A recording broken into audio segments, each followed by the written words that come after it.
Okay. So what are the main activities of the NWSPCA in the local community? We look after the welfare of any animal that comes into problems. It mostly consists of cats and dogs. Last year we rehomed 365 cats and 265 dogs. So these would be strays that would normally be picked up either by ourselves or by the dog warden. Obviously, the owners can't find homes for them. We'll take them in, we'll do home checks, and we'll make sure they all go to good homes.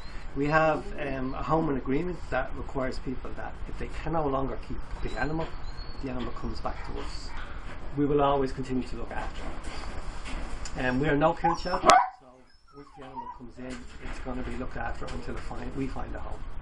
The only reason an animal would be put down would be on veterinary advice where it was medically unfit or it was actually a danger to people. So only when it's necessary, basically? Only when it's necessary. Like last year our kill rate was about 2%. Okay, yeah. It was mostly due to elderly animals or animals that came in maybe after being involved in a car crash and they were just too far gone, we couldn't actually save them. Fair enough, yeah. So we have a team of about 100 volunteers. We do 3 shifts a day from 9 o'clock in the morning to 10, from 2 in the afternoon until 3:30, and from 6 till about 7:30. We open 7 days a week, 365 days a year. We work very, very closely with the dog warden. So if we don't have room to take the dog in, we will ask him could he accommodate us, and vice versa. If we have free kennels, we'll take them off the dog warden. Unfortunately, the dog warden works for the county council, and the county council only have a fixed amount of space. Oh, really? Yeah. So they are only required to keep a dog for about 5 days in total. If it's not trained after 5 days, it could be put down. So if there's doggy dogs that are in danger of being put down, the dog warden will normally give us a shout, and if we've got space, we'll actually take them in. So we've already got a couple, I think Bobby and Timmy bunking from the dog warden. Bobby's over there. So the dogs are exercised and fed 3 times a day by the volunteers, and they're also given medication. We have a cattery which we built from scratch there last year. Oh, actually we saw that on the way here. Yeah, just outside there, yeah. And in there we can cope with up to about 20 cats at any one time. We have a network of foster families, and we also have boarding kennels that we rent. The cats tend to come in as strays as well. There's a big problem around Gorey with feral cats, they're wild cats, and these have litter after litter. They could have up to 3 litters per year with about six cats in them per litter, and after 4 or 5 months those kittens are ready to breed again. So we do what's called a TNR, a trap, neuter and return. And what we do is, if people have feral cats on their property, they give us a call, we go out with a trap, take the cat, bring it in, neuter it or spay it, and then return it.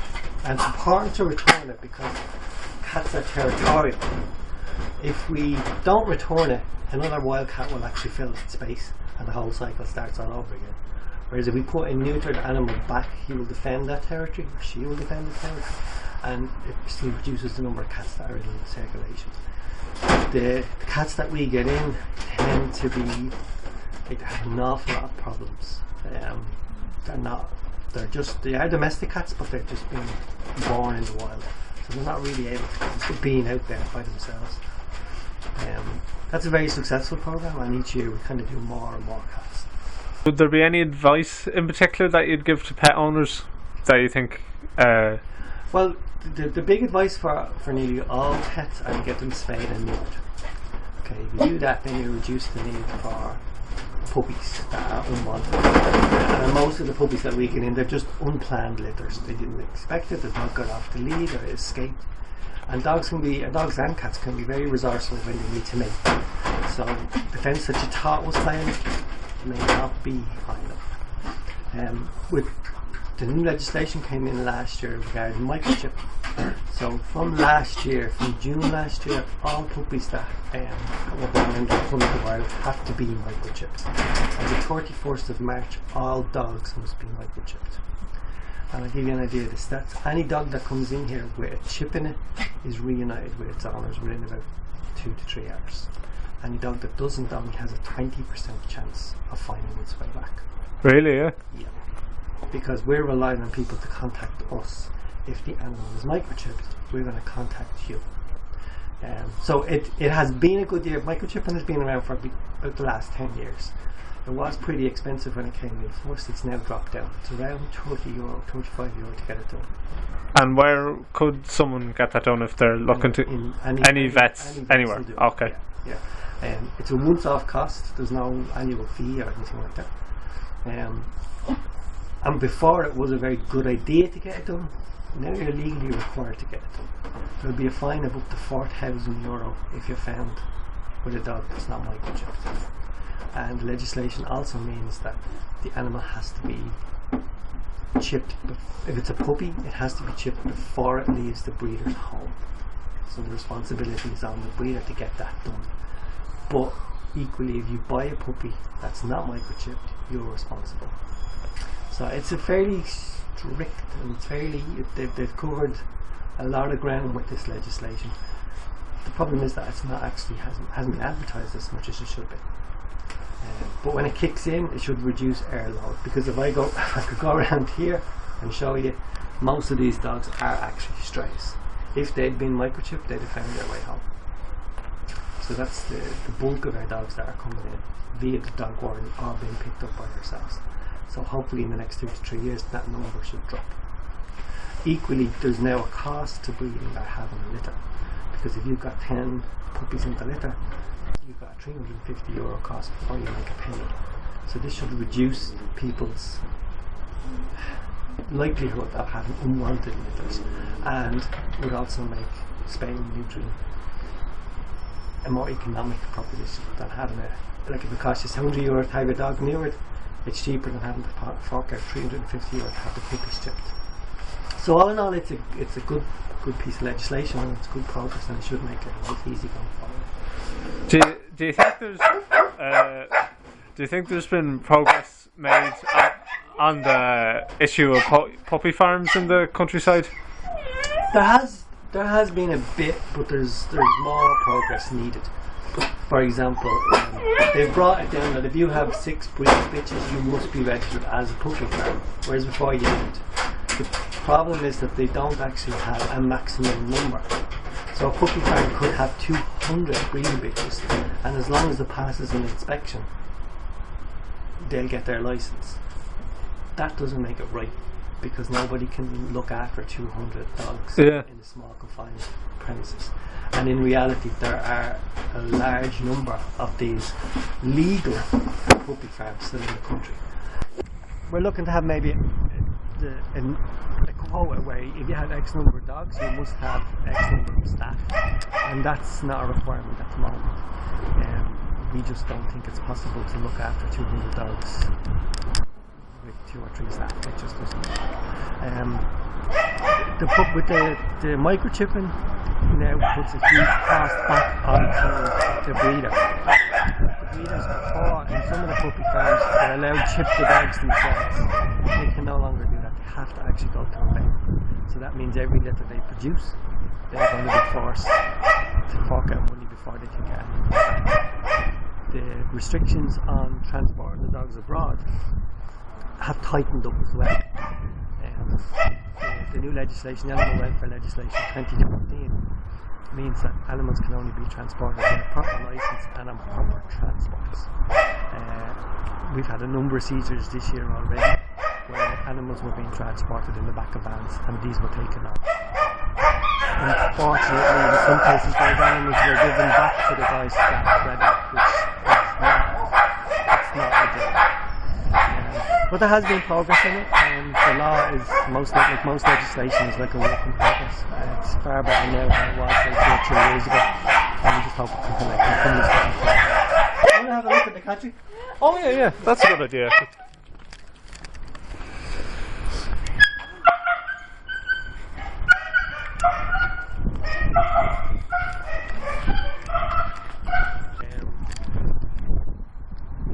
Some of the cats were getting sick, and no matter how much we cleaned that, we couldn't actually stop new cats that were being brought in from getting sick.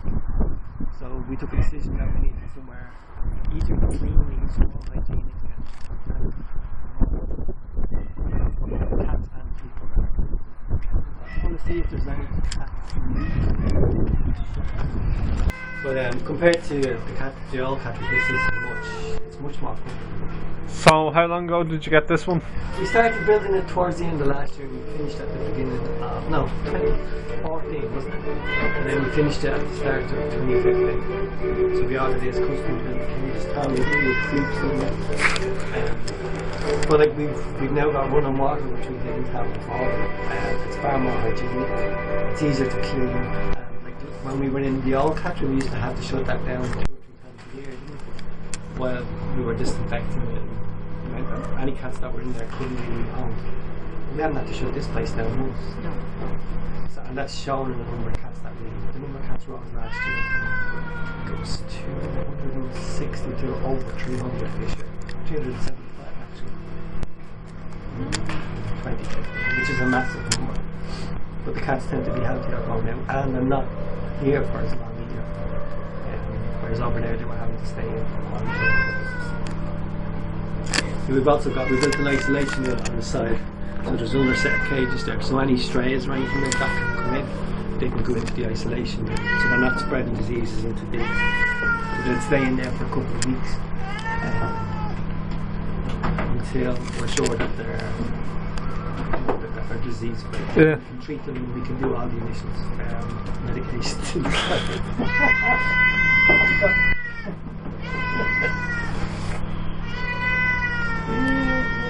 And they like to listen to classical music. It keeps them nice and relaxed. The dogs seem to be more into rave. You know. Really? Yeah. I don't know, but every time I come in, that's what's on. Yeah. I think I'd like to try them with classical music. It might calm them down. Yeah, that's my theory anyway. Yeah, Calm them. Cats are far more sophisticated than dogs, though. They definitely they know what symphony it is. They got all the stats on it. You just got spayed. Or she has operation. She was spayed, yeah. All the animals that leave here will be spayed. So we look after spaying, neutering, microchipping and vaccinations before they go. If the cat or the kitten or the dog is too young to be spayed, we'll give a voucher and we'll ask people to bring them back when they're ready. We have a reminder system so that 2 or 3 weeks before the cat is due, we'll send out an email or a letter to you and say, please bring the cat back.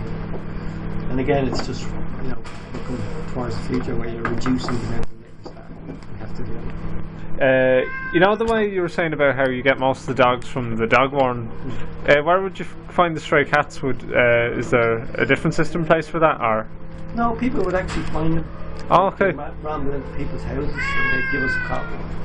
In some cases they can hold on to them and we have a Facebook page and we can put a notification up to see if anyone's missing a cat. But it's very difficult with the cats because they do roam. Yeah. And where a dog you tend to find it, it's usually even by putting up the area that the dog is around, there'll be someone there, but the cats can actually roam quite a bit. And they all kind of disappearing for weeks on end and then just coming back as if nothing happened. Far more independent. And so what we're doing is now we're starting to microchip the males. I think we do. But we microchip the females because it's easy to say. It's easy to tell if a male is being neutered, but it's not easy to tell if a female is. The problem is that it's not the norm for vets to actually scan for microchip for cats. Oh, really? No. It's because there's very few people actually doing it. Now that will change and it will catch on. But by sticking the microchip in it, if the vet scans it, he'll know whether it's neutered straight away. Whereas with dogs, it's now becoming, it's almost... It's become the norm almost, yeah. Scan it for a chip straight away.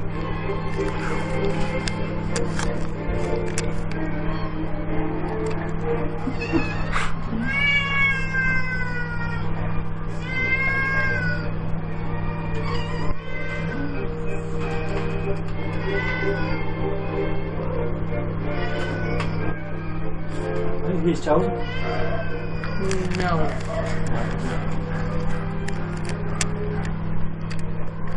I don't know why, because you're adorable. With the dogs, we always do a home check for the dogs.